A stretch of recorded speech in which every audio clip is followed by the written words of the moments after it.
Okay, Boyd Barrett here. This is another episode of Narrator Interviews Author. I've done a few of these, and it's always just really interesting to look at kind of behind the scenes of what happens within the production of an audiobook.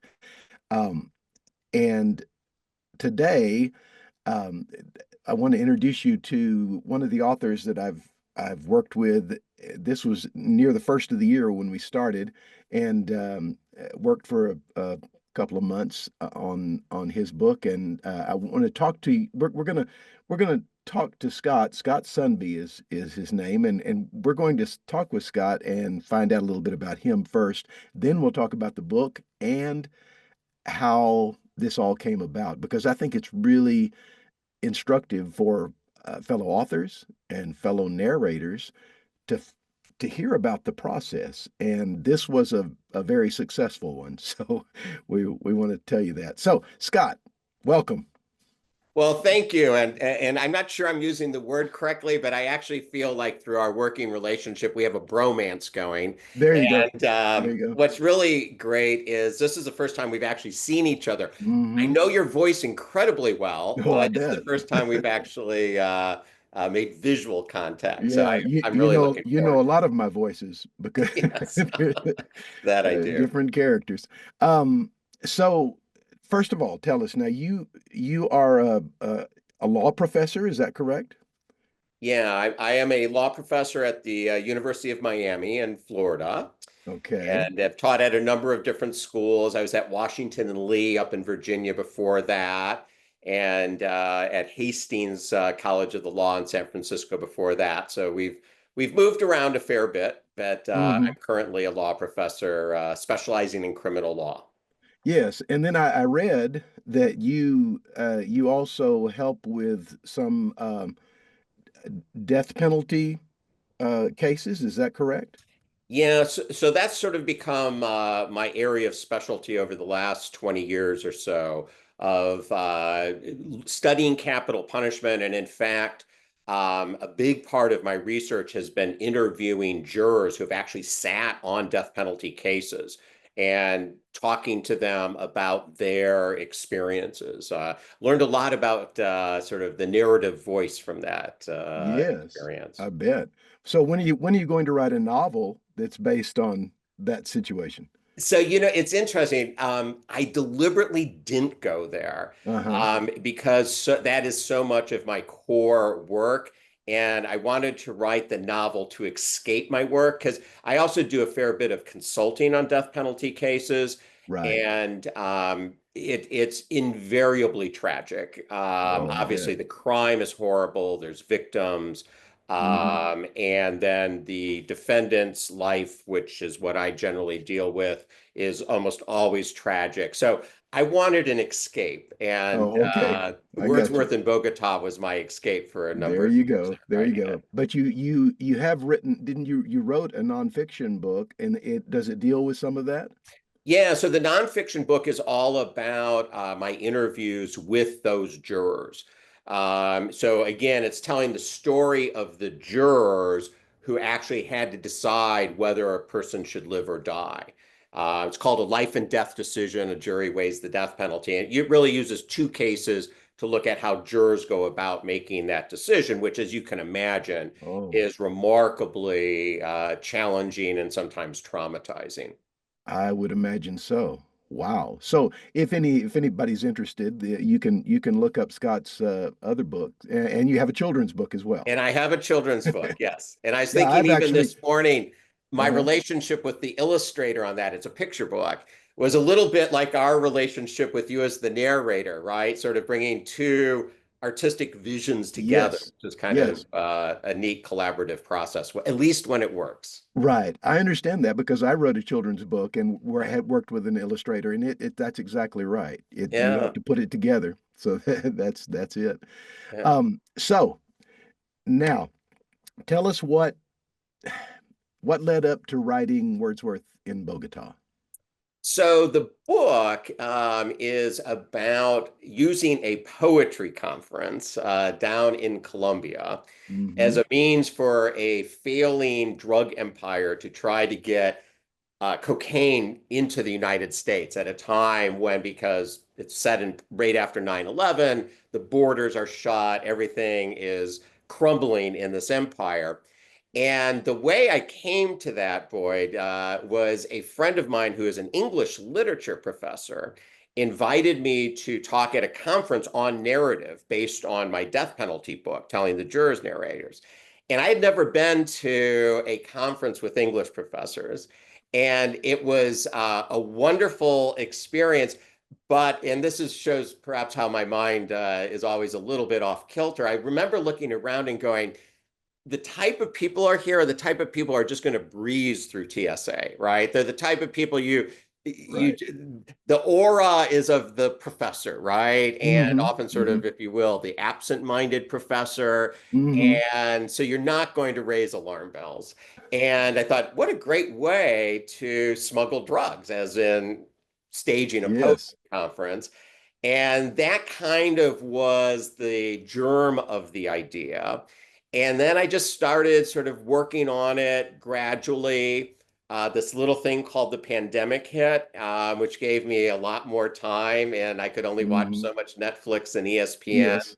Yeah. And all of a sudden, it became something which, I mean, it was what I was enjoying on a day-to-day basis, was Mm-hmm. really looking forward to tackling the next Oh, chapter. yeah. Well, I have to tell you, and for those who are watching this, this is really truly an original premise because I mean I've never heard of anything like it, and it's kind of amazing what you did with it because you introduced a lot of characters. It's what you just talked about is the kind of the central theme, but there are so many characters. One of the especially one of the professors, and kind of becomes a little love interest there, and then the DEI agents, DEA, DA, not yes. DEI, wrong thing, DEA agents. Yes. Yeah, and so you know, I had so much fun voicing, of course, Bronson Addles, who's one of the DEA agents and the head of it, and then of course, also Diego, Diego Who is Vasquez. the head of the cartel that is Right, failing, right, and his right. son Esteban, excuse me, Mm-hmm. has who is the literature student who the father Right. sort of not disowned, but he's not interested in running the drug empire, and all of a Mm-hmm. sudden he becomes the family's savior because he's the Yes. one who knows how to stage the poetry conference. And Mm-hmm. uh, Yeah, that's what makes it so unique and original. It's just, the whole setting is amazing. And your writing. I love your writing.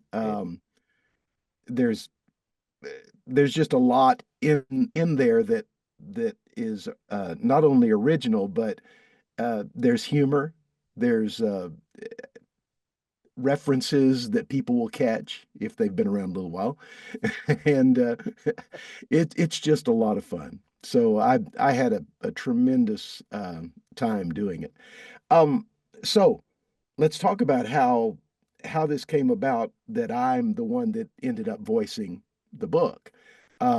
You were looking, tell me how it happened. Yes. So there are, I'm sure you must know this, but there are so many stories out there of authors who really are disappointed in their audiobooks. Hmm. And I very much wanted to avoid that.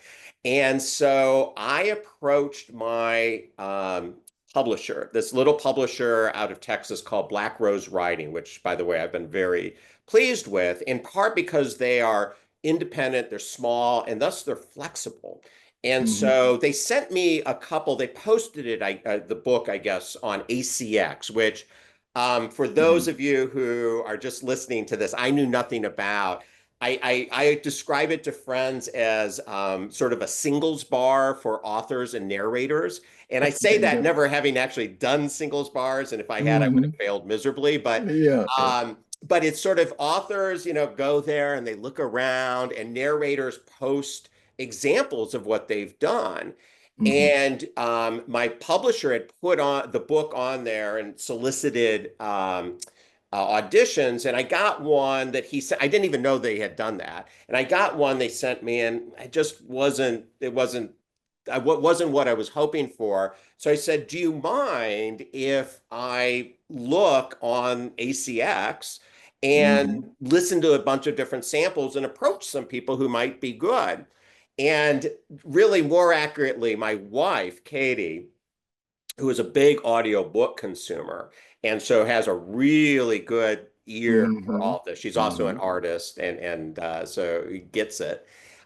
She was my talent agent, if you will. Okay. And I couldn't even begin to tell you everything she did because there's all these different filters you can choose of what type of narrator you're looking for. But she listened to a ton and she gave me a list of 5 names. And since I had this full-time job teaching, it was really helpful. And I listened to those, and you immediately stood out. And because I had approached my publisher and said, "Do you mind if I listen and approach some people?" And they said, "Sure." I approached you, and then, of course, they had the final approval, that is Black Rose. Mm-hmm.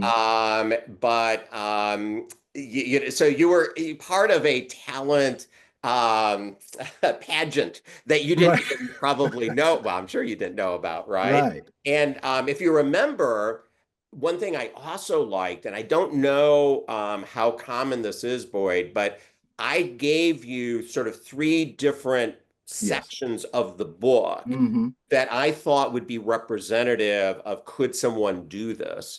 And I think it was a little longer than maybe you're supposed to do, but you didn't balk, and Mm-hmm. you provided that audition tape. And then we had this wonderful conversation about, well, could you do this? Could you do that? And one thing I really appreciated, I don't even know if you remember this, is you said, well, if Diego, who is this Colombian drug lord, is a major character, you might want perhaps a narrator who, is a native Hispanic or Spanish speaker. And his Mm-hmm. role is not that big, especially speaking Spanish, right? And so I'm like, Right. no, that's not my Right. concern, right?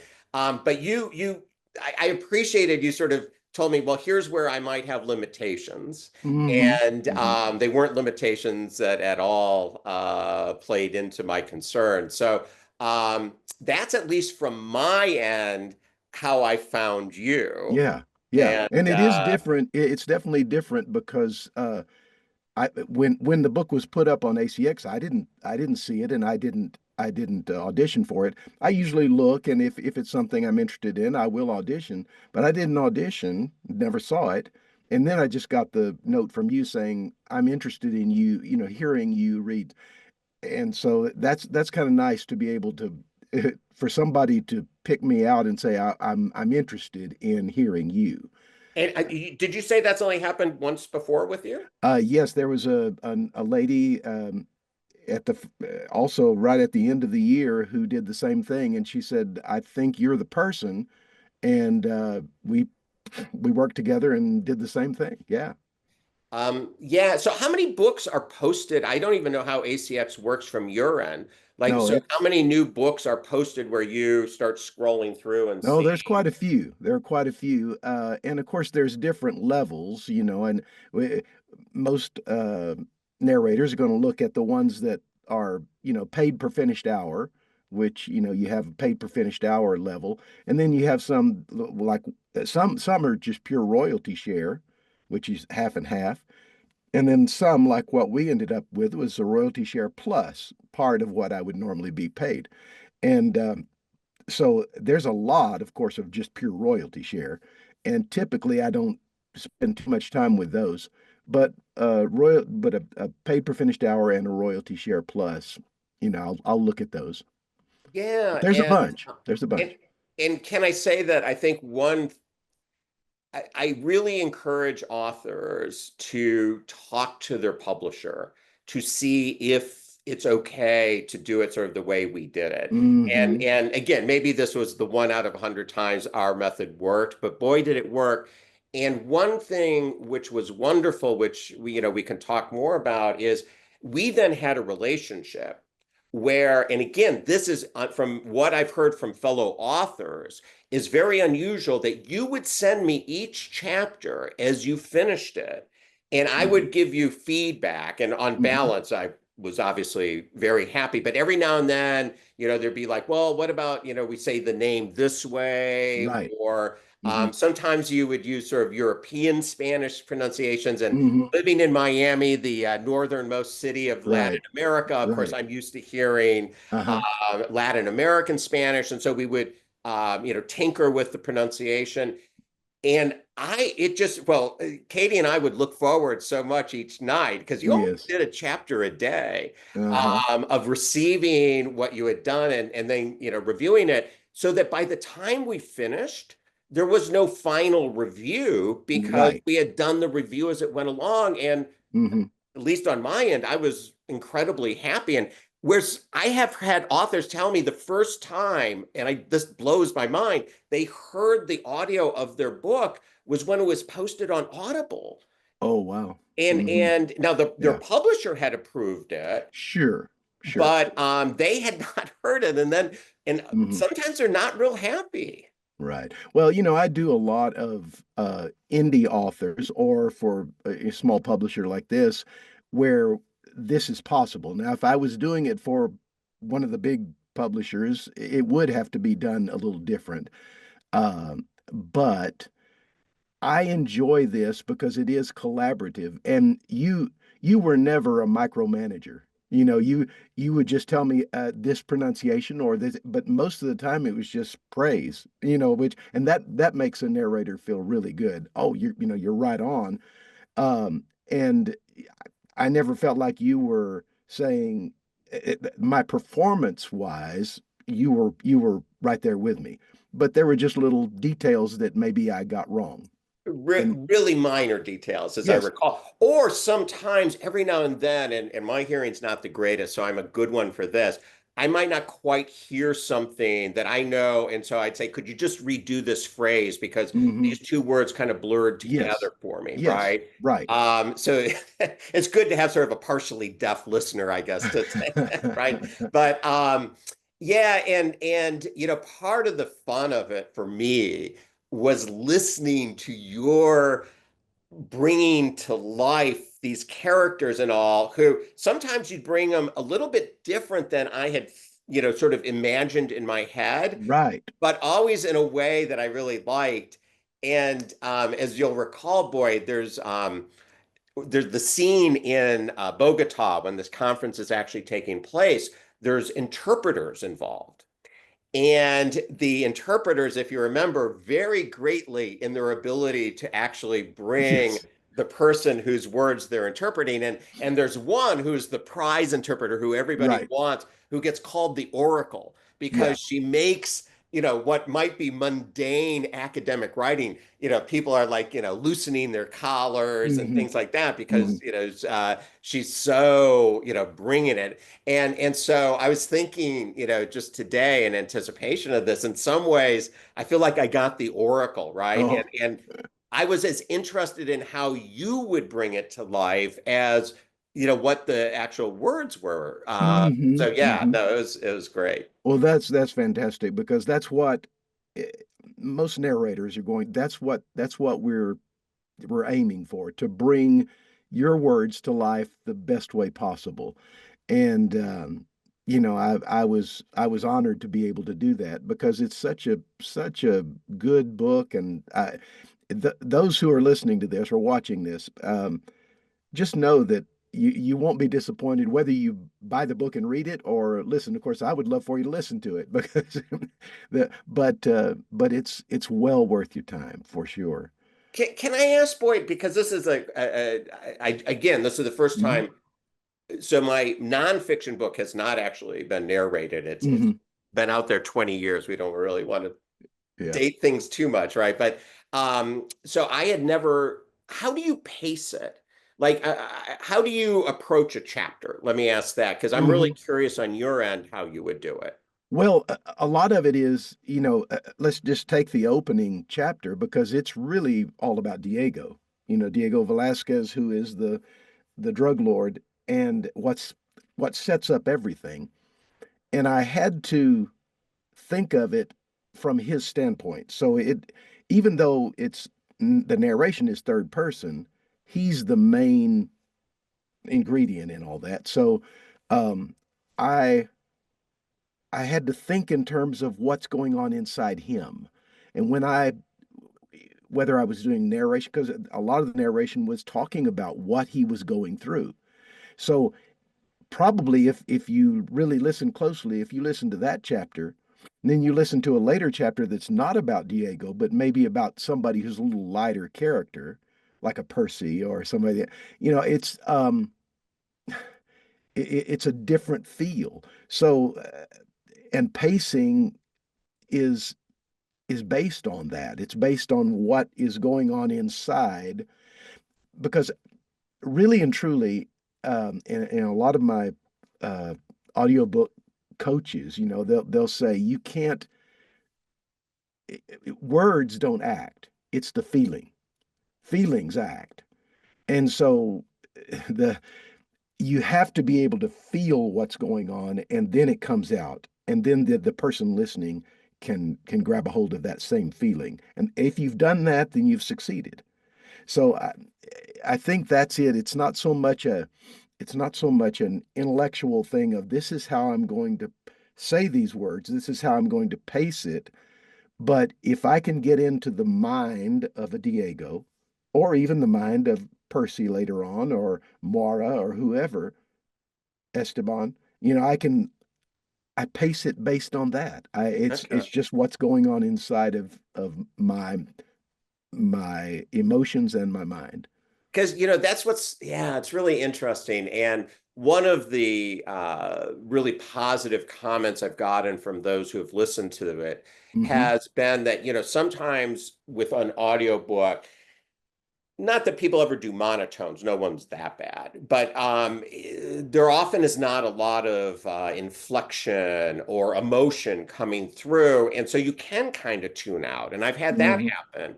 I don't listen to audiobooks as much as some people do, but I have started listening more.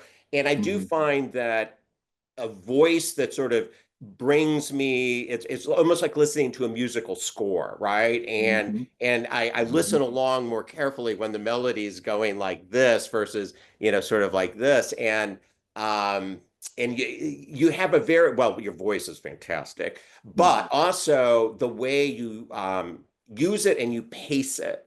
I Yeah. found myself listening more carefully, if that makes Hmm. sense, than I Hmm. otherwise might.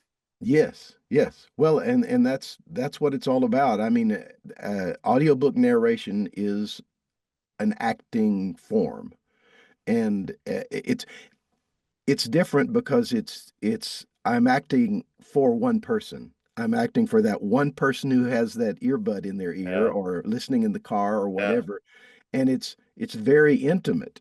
So it's just, you're not doing the big. I mean, I'm a stage actor too. And so when I'm on stage, it's much bigger, much broader. But for this, it's very, very intimate. So I could not help but feel that that stage acting helped the narration. Hmm. Because I remember when I looked up your bio, seeing that, right? Hmm. And I thought, yeah, okay, that doesn't surprise me in the least, right? Hmm. And because it really does, at least for me. And I, I thought, how egotistical is this? I'd listened to every chapter you had taped, and then of course the Audible goes up, and I had to listen to it, right? And I'm like, Yes. oh, this is really good, right? Yeah, that's Gee, I'm so wonderful. surprised how impressed I am, right? Yeah. But it really was like listening to a performance, and I Uh-huh. just Uh-huh. loved it. And I feel like there's two books out there now. One, the print book, which I think has Hmm. its value, obviously, Right. but the other is the Audible. And it's like I got two works out of one, and it's just Yes. Yes. wonderful. And if I've done it right, then when someone's listening, they not only should they be um impressed with a performance, they should be impressed with the writing, because Yeah. that's where the performance has to come from, you know. And so I think it was just a good match. Yeah, it was really was. Yeah. Yeah. Are you going to be writing any more novels?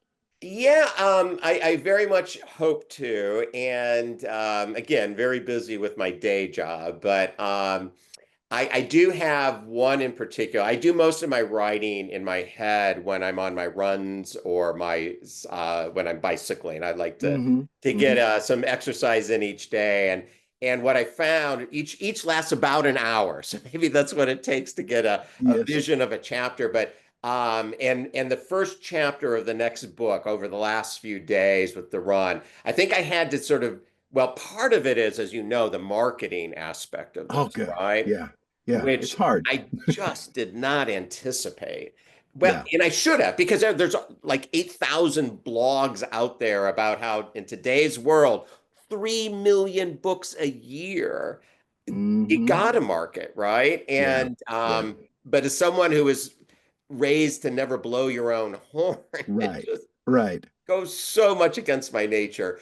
And so I've had to spend more time on that than I anticipated, which is on Mm-hmm. me. I should have anticipated. But I'm just starting to now sort of feel like I'm coming up for air where like, well, what would that next book look like? And Good. Good. it's sort of starting to hopefully write itself. No, well, you need to because yeah, it's just your writing is very, very good.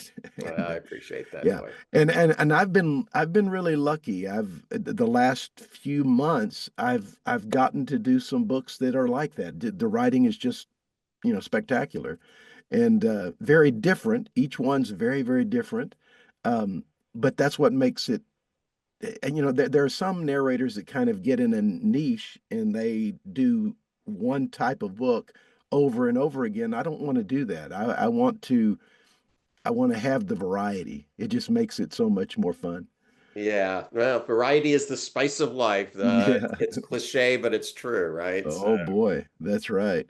yeah. So, um, now, so you say when we were going through the process and you would listen to a chapter and your wife would listen. Um, so speak a little bit more about that because I think um, that might be helpful to other authors and other narrators. Is what you were hearing at the time. Yeah, so yeah, you usually sent one chapter at a time. Hmm. Every now and then I'd get a double dose, right? Hmm. And what was nice, or what we deliberately did, is try to listen to it sort of in the environment that someone would be listening to it, right? Hmm. Hmm. And so we'd just sit down and we'd listen to it. We'd sometimes take notes. The beauty is you can see exactly where it is, like, Hmm. and I Hmm. turn to Katie and say, did you hear that word clearly? And she'd say yes or no. Hmm. And um, it just gave us a sense of where that chapter was going. And of course, we were listening to it sequentially. You very kindly, I think you had promised, I'll definitely get it out by like the end of March or something. And Hmm. you did it well before that. Once you got going, Hmm. you really knocked them out. Right. And so we just sort of listened, took notes. And again, it was at most tweaking, right? I mean, Hmm. I don't, Hmm. I think there was there were a couple times where all of a sudden it was on me. It'd be like, oh gosh, that doesn't really quite make sense in the way I thought it Uh-huh. did. And I don't know if it's the oral versus but I don't know. I think we can admit this on tape that there are Right. very little, but there are a few spots on the audiobook which are slightly different from the print book, Yes. which I had not, again, in print, I think it was fine, but there was something about hearing it stated. And of course, sometimes what we would do is this will sound weird to people who haven't read the book or listened to the book, but like Cupid, as in Uh-huh. shooting Yes. arrows and making people fall in love, makes an appearance. And you and I had a debate as to whether Cupid's voice would be a British accent or an Irish accent, right? Yes. And those are the type of things. And you'd say, well, let me Uh, try it this way. yeah. And we'd give feedback that way. And I think that'd Right. be a classic example of where being able to do it in real time, as in Right. chapter by chapter, because Cupid makes several appearances, and then Exactly. by then we had settled on an Irish accent. And Hmm. anyone listening may be going, "Why does Cupid have an Irish accent?" And I couldn't really tell you, but I think it works. So, Yeah. but that's a great example of how by doing it rather than waiting to the end and reviewing it, Hmm. Hmm. we got it in real time, and it then Yes. just played off of it every time that played. And there wasn't a lot of that, but there was enough that I really Hmm. think we saved a lot of time by Oh doing it. yeah, Certainly, for we sure. both felt invested in the process in a way For that sure. Yeah. otherwise we probably wouldn't have. Yeah, and that's what I want as a narrator for the author to feel like that at least when I'm doing these indie, I like I say, I've done two or three things for small publishers that where the author was not listening the whole time. But when I do indie, I love to do it this way, and I've been lucky so far to have authors like you who are not micromanaging, but who are collaborating. That's a different thing.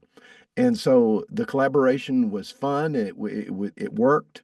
Um, Hopefully, I won't have the other at some point where Yeah, somebody's, yeah. just nitpicking every little thing. But In collaboration is exactly the right word. yeah, It'd be the word I would use as hmm well, yeah, Boyd. because I wanted it to be your, it was your book. It needed to mirror what you wanted. Now, like you said, not every what like when you're writing, I'm sure you do have voices in your head of how somebody sounds.